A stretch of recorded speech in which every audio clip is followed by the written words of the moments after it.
Hey guys, this is Mary from MMOs.com doing a quick week news recap of all major MMO news and announcements for the week ending March 26, 2018. This is episode number 140 of the recap, and the first bit of news this week comes from Nexon regarding MapleStory 2, and it's a bit of a speculation on my part.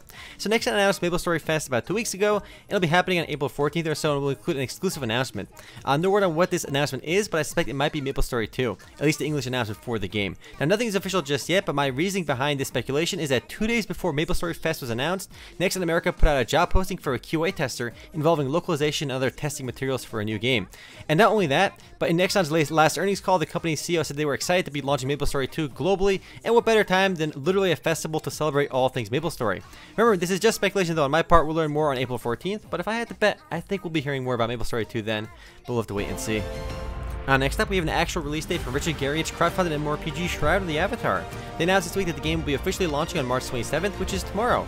The game will be buy to play as it has been in the past, but will feature a limited free trial so players can check the game out. The launch of the game is coinciding with Release 52, which makes a lot of big changes to the game, namely some serious frame rate improvements, scene rebuilds, offline spawning, new side quests, and tons of other small things. Shroud of the Avatar is a sandbox MMORPG similar to old school games like RuneScape and Ultima Online. It certainly won't be for everyone though, but it's cool to see it finally launching after first raising money back in 2013 on Kickstarter. From when I last played Shroud of the Avatar, the game still kind of felt unfinished, but I'll be checking it out again soon now that it's launching. Next up, Star Trek Online from Perfect World Entertainment is launching its 4th expansion titled Victory is Life sometime in June, and it'll be centered around Deep Space Nine, which was actually my favorite of the Star Trek TV series. The expansion adds a new playable faction, the Jem'Hadar, which starts at level 60, a new progression system, a new sector battle zone, and an increased level cap of 65.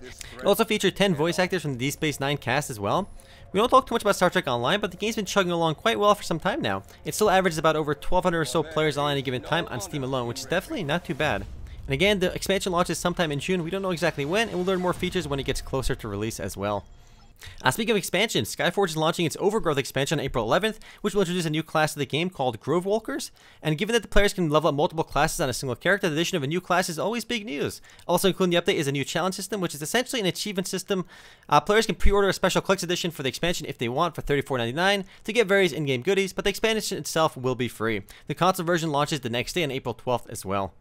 Moving right along, also in expansion pack related news, ZeniMax revealed the latest update for Elder Scrolls Online titled Somerset, which will be launching on PC and Mac on May 27th and on June 5th for PS4 and Xbox One. The update allows players to explore the homeland of the High Elves by opening up the new Somerset Isle zone, as well as adding a new 12-man trial called Cloud Rest.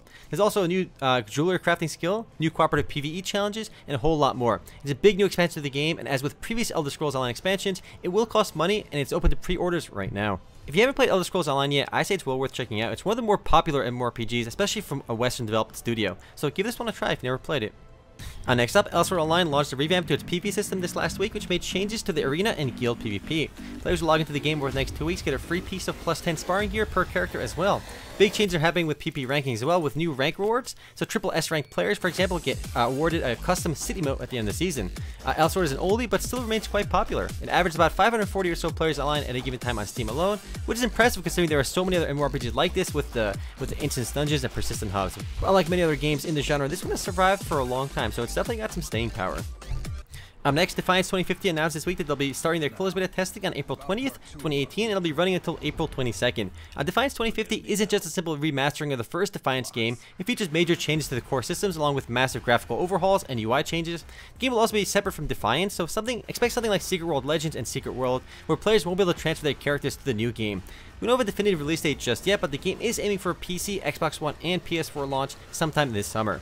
Players can sign up for that closed beta right now, so if you want to give the game a try, make sure you sign up for that closed beta right now. I'm actually hoping this one does well, because there really aren't too many open world sci-fi MMORPGs out there, so I'm rooting for Defiance 2050. Next up, PUBG Mobile launched this last week worldwide for both Android and iOS and is off to a pretty strong start. Unlike Fortnite Mobile though, PUBG Mobile is it's its own standalone game and there is no cross-play support.